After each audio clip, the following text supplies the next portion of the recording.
अवधूत चिंतन श्री गुरुदेव दत्त। हाय, सुप्रभात। कसे आहात सगळे? मजेत ना?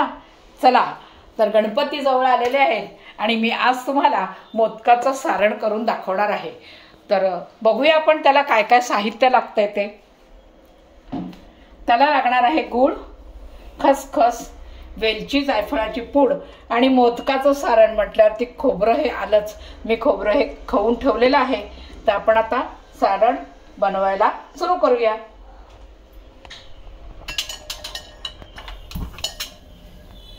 तर इथे आपल्याला एक छान मस्त स्वच्छ असं पातेलं घ्यायचंय। तर आपण इथे तर पातेलं ठेवलं ना, याच्यामध्ये आधी खोबरं खवलेलं आहे ते घालायचंय आणि आपल्याला थोडं ते परतून घ्यायचं, म्हणजे त्यातला जो ओषटपणा असतो ना तो निघून जातो म्हणून। आणि जितके मोदक आपल्याला करायचे त्याप्रमाणे आपण त्याचा खव घ्यायचा आहे। हे खोबरं आपल्याला असं परतून थोडंसं घ्यायचंय, फार अगदी काही लाल करायचं नाही, यातला फक्त ओषटपणा आपल्याला घालवायचा आहे। बस थोडं गरम करून झालं की मग आपल्याला ते बाजूला काढून ठेवायचंय।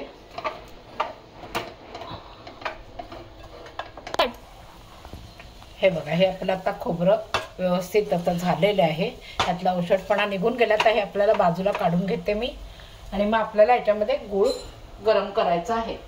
हे खोबरं काढून झालेलं आहे। आता आपल्याला या भांड्यामध्ये गूळ घालायचा आहे।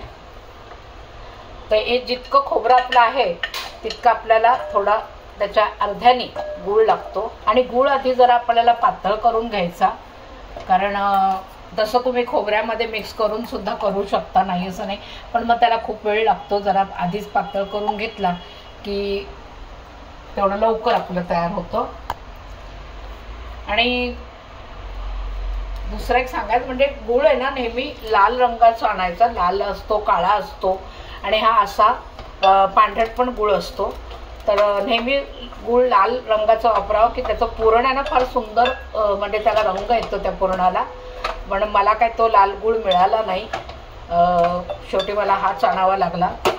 तर आता हा पातळ झाला गूळ की मग आपण हे सारण आहे ते ह्याच्यात घालायचे पुन्हा आणि मग पुन्हा छानसं आटवून घ्यायचंय व्यवस्थित। हे आपण आता गूळ वितळला आपला चांगला, ह्याला काय पाकासारखं घट्ट बिट्ट नसतं करायचा, फक्त आपल्याला पातळ करून घ्यायचं। आता आपल्याला हे खोबरं त्याच्यात घालायचंय। हे बघा, हे आता ना आपलं असं पुरण होत आलंय, अजून थोडं व्हायचंय कारण पातळ थोडंसं वाटतंय खोबरं। तर ह्याला कसं ना अति पातळ नाही ठेवायचं आणि अगदी कोरडं पण नाही करायचं। आणि थोडं पातळ जर ठेवलं ना तर मग मोदक आपण वळतो त्यावेळेला आपण जे उकडायला मोदक ठेवतो मग त्यातलं पाणी ना त्यातलं गोड पाणीचं बाहेर येतं, त्यामुळे मग ते अगदी पातळ म्हणजे असं ठेवायचं नाही आणि फार अगदी कोरडं पण करायचं नाही, कारण मग ते मोदक वळताना आपल्याला त्रासाचं जातं। आता मला खसखस लागणार आहे, मी थोडी इथे खसखस वेगळी भाजून घेते।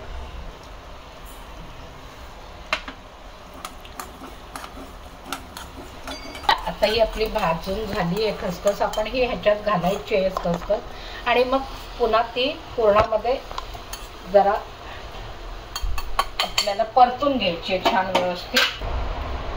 चला आता बघा, हे आपलं पुरण असं तयार झालेलं आहे। हे कसं ओळखायचं, तर हे जे साईडला आपलं पातेल्याला कडेला असं लागतं ना खोबरं, ते असं सुकत आलं की आपण समजायचं आपलं पुरण तयार झालेलं आहे। हे सुखायला लागतं, मग हे कळतं आपल्याला की आपलं पुरण तयार झालेलं आहे। आणि हे पुरण आहे ना, तुम्हाला जर कामाची गडबड असते, आपल्याला घाई असते सणावाराला, तर मग हे पुरण आपल्याला आदल्या दिवशी सुद्धा करून ठेवता येतं आणि जनरली लोक सगळे आदल्या दिवशी करून ठेवतात आणि मग गणपतीच्या दिवशी छान व्यवस्थित अगदी मोदक बनवायला तयार सुरू करतात। तर हे आपल्याला आदल्या दिवशी पण करून ठेवता येतं, काही घाई करायची नाही, सावकाश छान व्यवस्थित करायचं। ते झालं आपलं पूर्ण तयार, व्यवस्थित झालेलं आहे। असं हे तयार झालं पाहिजे, अगदी पातळ नाही, अगदी कोरडं पण नाही करायचं। तर आता आपलं हे थोडं गार झालेलं आहे। आता मी ह्याच्यामध्ये ही वेलची पावडर आणि जायफळाची पूड एकत्र करून ठेवली होती, ती मी घालते याच्यामध्ये आणि व्यवस्थित त्याला असं कालवून घ्यायचं।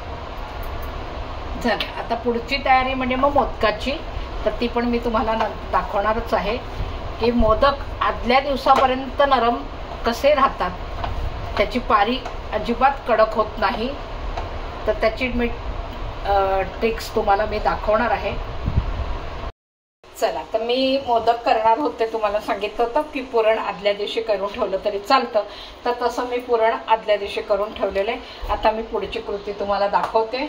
आता आपल्याला पिठी करायची, म्हणजे पीठ उकड काढायची आहे. तर ते आपण आता उकड काढायला सुरुवात करूया. उकड काढताना एक असं पातेलं घ्यायचं आणि त्याच्यामध्ये जितकी पिठी असेल त्याच्या साधारण अर्धा ते पाऊणपट पाणी घ्यायचं आहे. त्याच्यामध्ये थोडंसं दूधही घालायचं आहे. काय, तर मी आता इथे पाणी घालते आहे. फार घालायचं नाही, कारण आपल्याला लागलं तर नंतर गरम पाणी वरनंही घालता येतं, पण जास्त झालं तर पिठी पातळ होईल. मग पुन्हा आपल्याला उपद्रव आपले वाढतील, बाकी काही नाही. आता ह्याच्यामध्ये मी दूध घालते. थोडं दूध अशासाठी घालायचं की जेव्हा आपण मोदक करतो तर ते मोदक सुंदर असे पांढरे शुभ्र असे होतात. हां, तर आता आपल्या ह्याला पाण्याला उकळी आलेली आहे. तर ह्याच्यामध्ये आपल्याला ना लोणी घालायचं आहे. खूप लोक असं तेल घालतात, तूप घालतात. तूपही घातलं तर चालतं, नाही असं नाही, पण तेल शक्यतो नाही घालायचं, कारण तेलाने म्हटलं तरी ते वातटच होतात. मोदक नंतर दुसऱ्या दिवशी खाऊ शकत नाही.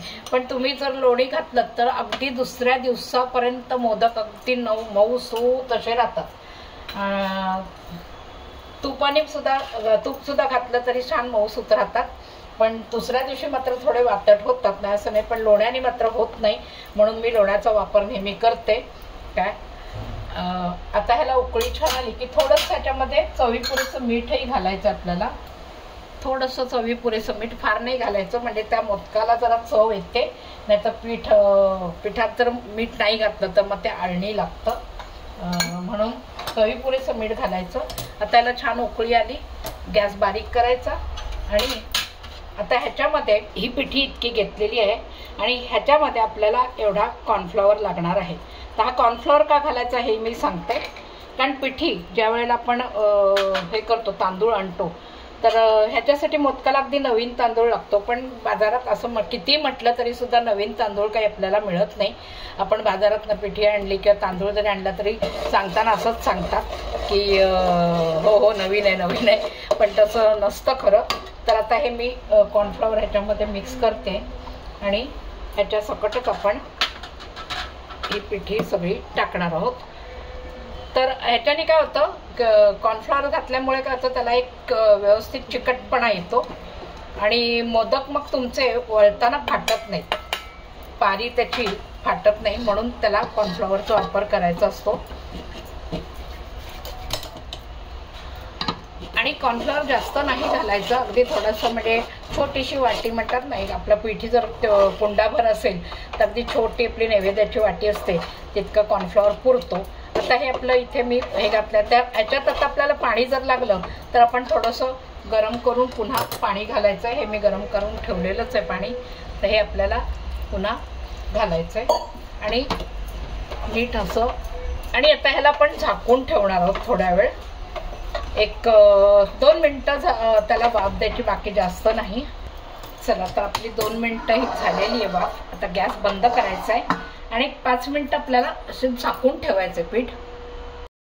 चला, आता आपली 5 मिनटं झालेली आहे. हे असं काढून घ्यायचं आपल्याला आणि मग जशी लागेल तसं ह्याच्याने, हा स्मॅशर आहे ह्याच्याने मस्त हे गरम गरमच आपल्याला मळून घ्यायचं आहे. हे मी चांगलं मळून घेतलं. त्याला जसं असं आपण पाण्याचा हात लावून छान व्यवस्थित एकजीव होईपर्यंत छान मळून घ्यायचं आहे.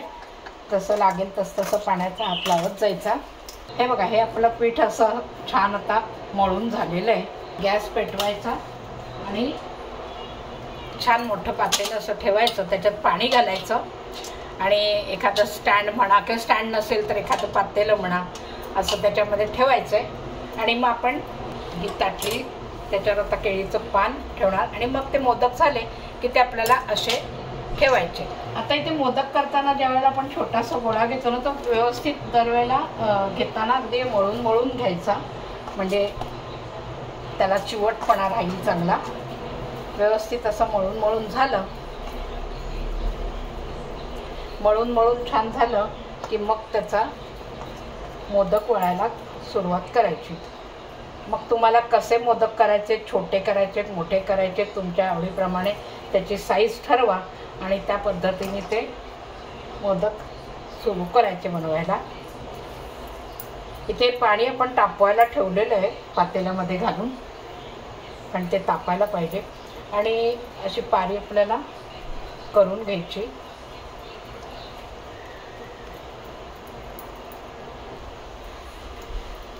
पारी करताना आपल्याला थोडासा तुपाचा हात लावून लावून पारी बनवून घ्यायची। छान अशी पारी तयार झाली ह्याची। आता याला आपण आधी वळ्या पाडून घेऊया। वळ्या पाडताना सुद्धा लक्षात घ्या, हे बोट आहे, हे बोट असं मध्ये धरायचं आणि ही दोन बोट पाठीमागनं असं दाबायचं आणि व्यवस्थित अशी चिकटलं पाहिजे। सेम तसंच बोट मध्ये करून या पद्धतीने खालपर्यंत दाबून घ्यायचं आणि ही अशी पारी सगळी अशी व्यवस्थित त्याला कळ्या पडल्या पाहिजेत। आता बघा, हे सगळ्या अशा कळ्या पडल्यात। आता याच्यामध्ये आपल्याला हे पुरण भरायचं आहे। पुरण सुद्धा तुमची जशी पारी असेल त्या पद्धतीने तुम्ही भरायचं आणि मग इथे ही राहिली पारी करायची, ती पण करायची तयार। आणि मग खालून ह्या मोदकाला असं खालून खालून असं वरती आपल्याला प्रेस करत यायचं, दाबत दाबत यायचं खालनं। ह्या सगळ्या कळ्या अशा एकत्र करायच्या हळूहळू हळूहळू आणि मग त्या दाबत यायच्या आणि वरच्या साईडला त्याचा शेंडा आला पाहिजे, असा छान त्या मोदकाला नाक असं सुंदर आलं पाहिजे। अशा पद्धतीने त्याच्या कळ्या पडायच्या। हा बघा कसा छान मोदक झाला, कळ्याला पडल्या।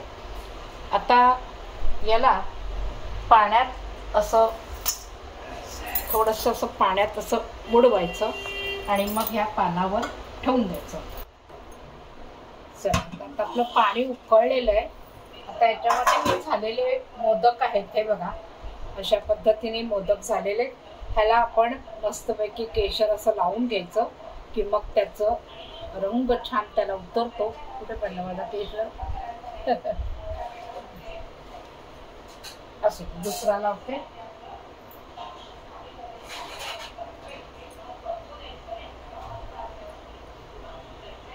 त्याला छान रंग येतो। आता ह्याला आपण ना असं पातेल्यामध्ये ठेवून द्यायचं उकडायला आणि वरती झाकण घालायचं। फक्त 10 मिनिटं आपल्याला वाट बघायची, मोदक तयार। तर हे बघा, आपले हे असे मोदक तयार झालेले आहेत। बघा, तुम्ही पण बघा करून लोणी घातलेले मोदक कसे होतात। छान मऊ सूत असे मोदक छान दुसऱ्या दिवसापर्यंत मऊ राहतात। बघा प्रयत्न करून कसे होतात ते। हा, तर हे आपले झालेत ना मोदक। आता मी तुम्हाला हा मोदक मोडून दाखवते कसा झालाय बघा।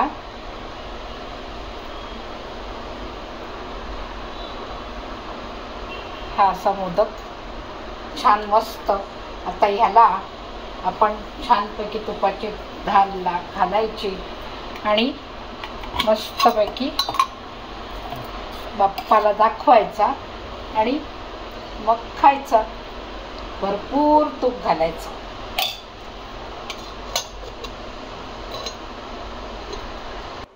आणि मला कमेंट्स बॉक्समध्ये नक्की सांगा कसे झालेले आणि शेअर करा, लाईक करा, सबस्क्राईब करा। बाय।